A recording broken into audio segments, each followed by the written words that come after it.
روم پارہ نمبر 21 آیہ کریمہ نمبر 41 نحمدہ ونصلی ونسلم علی رسولہ الکریم اما بعد فاعوذ باللہ من الشیطان الرجیم بسم اللہ الرحمن الرحیم ظہر الفساد فی البر والبحر بما کسبت ایدی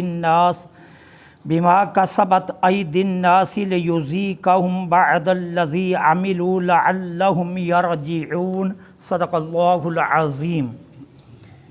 ظہر الفساد پھیل گیا فساد، فی البر خشکی میں، والبحری اور تری میں، بما بسبب کسبت ایدی الناس ان کرتوتوں کے جو لوگوں نے کیے، لیذیقہم تاکہ اللہ انہیں چکھائے، بعض الذی عملوا ان کے بعض اعمال کی سزا، لعلہم شاید یرجعون وہ باز آ جائیں۔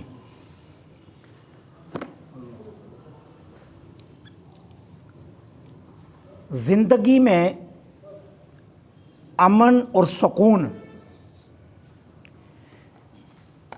وہاں قائم ہوتا ہے جہاں ہر انسان اپنا اپنا فرض ادا کرے،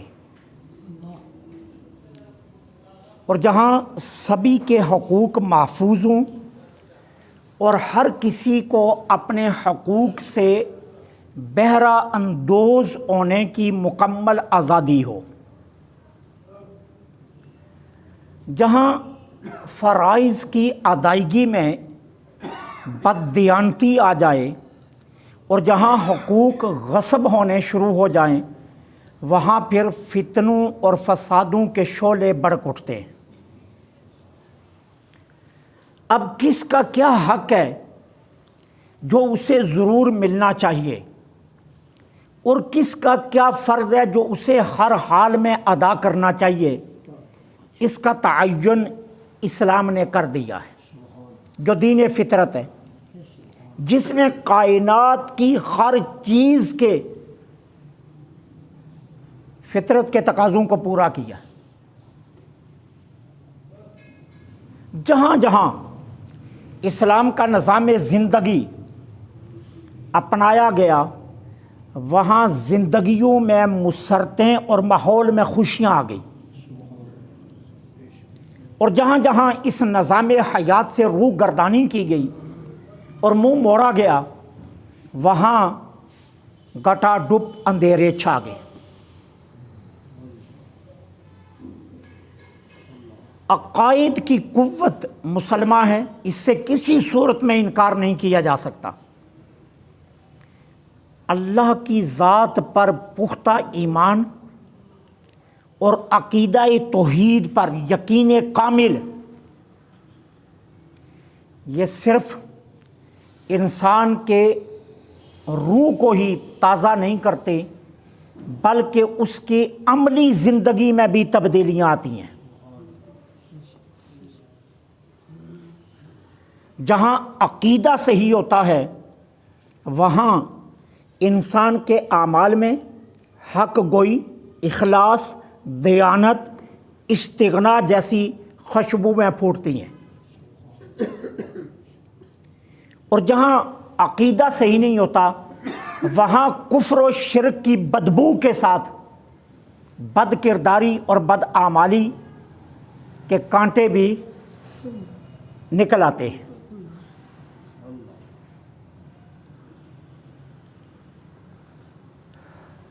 اگر ہم زمانہ جاہلیت کو دیکھیں تو ہر ملک اس آیت کی تصویر نظر آتا ہے، لیکن ہم اس سے اتنا کہہ کر جان نہیں چھڑا سکتے کہ یہ آیت زمانہ ماضی کا کوئی قصہ ہے یا کہانی ہے۔ ہم حالات حاضرہ پر بھی آتے ہیں۔ اب حالات حاضرہ پر آپ نظر رکھیں تو دیکھیں کہ خدا فراموشی اور اسلام سے روح گردانی کی سزا انسان کو کس طرح مل رہی ہے۔ نہ خشکی میں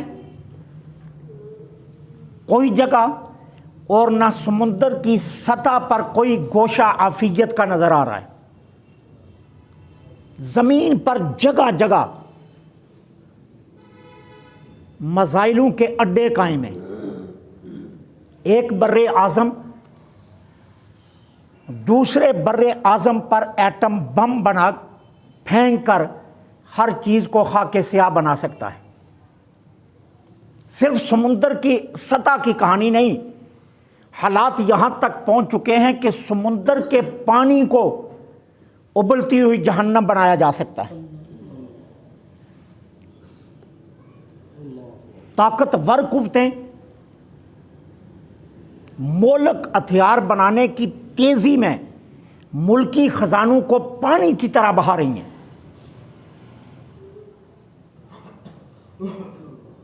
اور مقصد کیا ہے؟ انسانیت کو مٹانا۔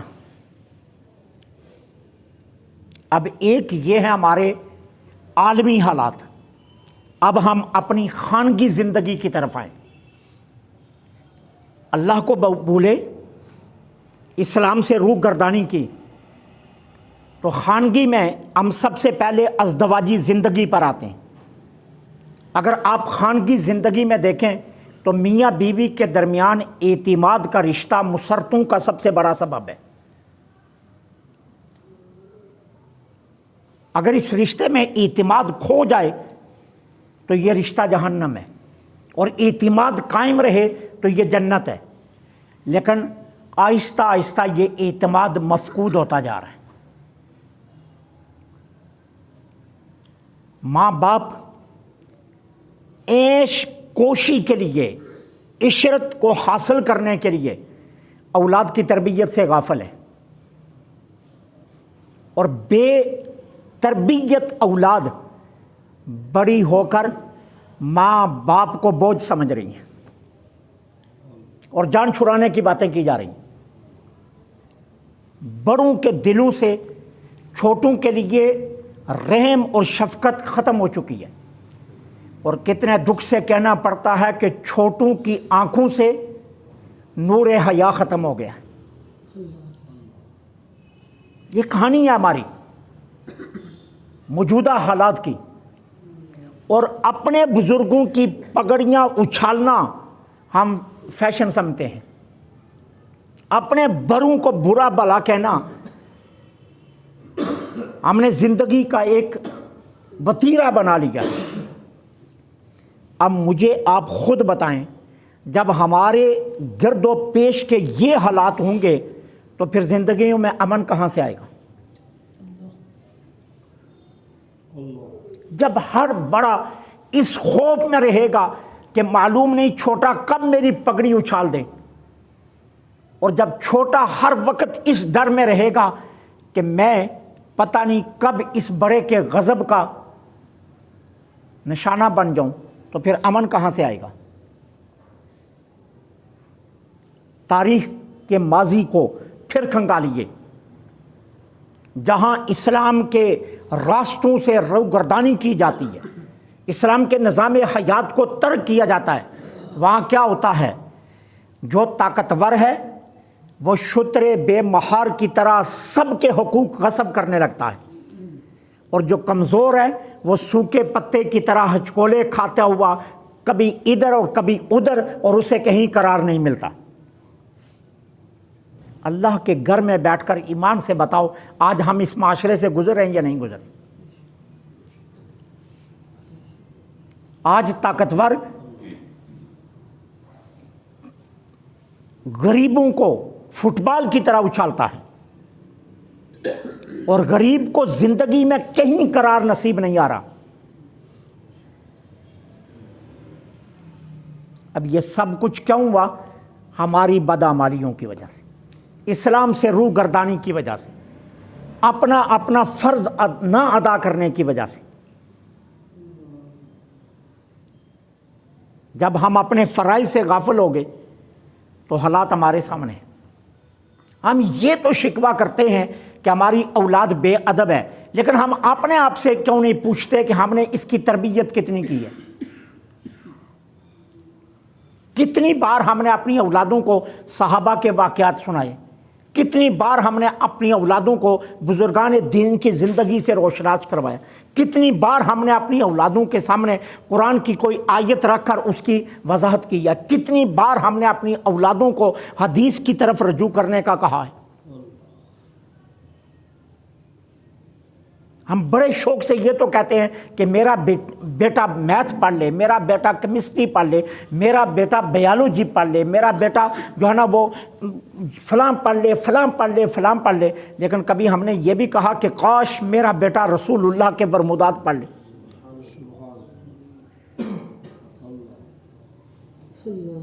محدثین کیا کہتے ہیں؟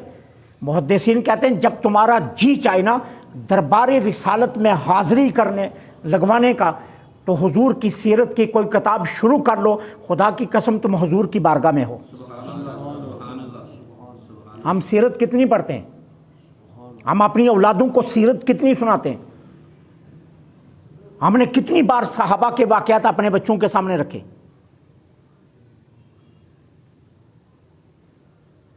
کام سے آتے ہیں، نہاتے ہیں، لباس بدلتے ہیں، کھانا کھاتے ہیں، اور کیا ہے، ٹی وی آن کر کے اپنے روم میں اپنی بیگم کو لے کر چلے جاتے ہیں۔ بچے کیا کر رہے ہیں ہمیں کوئی پرواہ نہیں۔ اور کل یہی بے تربیت بچے ماں باپ کو بوجھ سمجھتے ہیں، اور پھر ہم روتے پھرتے ہیں کہ ہماری اولاد نافرمان ہے۔ یہ کس نے کی ہے؟ ہم نے خود، کسی غیر نے نہیں کی ہے۔ دل کے پھپولے جل اٹھے سینے کے داغ سے، اس گھر کو آگ لگ گئی گھر کے چراغ سے۔ کسی غیر نے تو نہیں کیا، ہم نے خود کیا ہے، ہمارے اپنے کرتوت ہیں۔ اب اللہ قرآن کی یہ اسی آیت میں ہمارے ماضی اور حال کو بیان فرما رہا ہے۔ ظہر الفساد فی البر والبحر، روبے زمین میں کوئی خشکی اور کوئی تری کی جگہ رہی نہیں جہاں فساد پھیل نہ گیا ہو۔ آج کہاں فساد نہیں ہے؟ جگہ جگہ مسائل کے اڈے لگے ہوئے، اور کہا کیا جا رہا ہے، ایک ایٹم بم پھینکوں گا اور ساری دنیا کو خاک بنا دوں گا۔ اور سمندروں کی سطح پر بیڑے کھڑے کر دیے گئے ہیں جس میں سینکڑوں جہاز ہیں، اور مقصد کیا ہے کہ پانی سے نشانہ بنا کر پانی کو بھی ابلتی جہنم بنا دوں گا۔ یہ انسانیت کر رہی ہے، یہ کام انسانیت کر رہی ہے۔ اللہ فرماتا ہے زمین میں خشکی اور تری میں ہر جگہ فساد پھیل گیا، اور اللہ فرماتا ہے یہ کیوں پھیلا؟ بما کسبت ایدی الناس، کسی اور نے نہیں، تمہارے اپنے کرتوتوں نے یہ پھیلایا۔ خانگی زندگی سے نکل کر عالم تک جاؤ، اور عالم سے پلٹ کر خانگی زندگی میں آؤ، جہاں جہاں تمہیں ظلم نظر آئے گا وہ تمہارا اپنے کرتوتوں کا کیا ہوا ہے۔ اللہ کی تو شان ہی نہیں ہے کہ وہ ظلم کرے، وہ تو اپنے بندوں پر کبھی ظلم کرتا ہی نہیں ہے۔ اس نے تو اپنے عدل و انصاف پر بھی اپنی رحمت کو غالب رکھا ہے، تو وہ ظلم کیسے کر سکتا ہے؟ کہا نہیں میں نہیں کرتا۔ لیذیقہم بعض الذی عملوا، کہا یہ جو بدعمالیوں اور بد کرداریوں کے جہاڑیاں تم نے لگائی ہیں نا، ان کے کانٹوں کی چبھن تمہیں لگنی تو چاہیے نا، کہ نہیں لگنی چاہیے؟ آج جو روتے پھرتے ہو کہ اولاد نافرمان ہو گئی ہے، اللہ فرماتا ہے یہ وہی کانٹے ہیں جو تم نے خود لگائے ہیں۔ کانٹوں کی چبھن تم تک جانی تو چاہیے نا، عیش گوشی کے لیے کہ میرا محل بہت شاندار ہو، میرا کاروبار وسیع ہو، میرے پاس گاڑی ہو، میرے پاس دولت ہو، بینک بیلنس ہو، حرام کی دولت اکٹھی کر کے جو لائے ہو، اور پھر وہ معاشرے کو تباہ کر رہی ہے۔ اللہ فرماتا ہے اس کی چبھن اب تم تک آنی تو چاہیے نا۔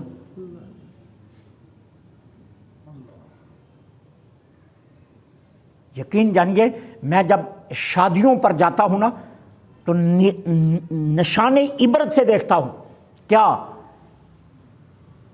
دوست تو ہوتے ہیں شادی پر لیکن بھائی نہیں ہوتے۔ کتنے افسوس کی بات ہے۔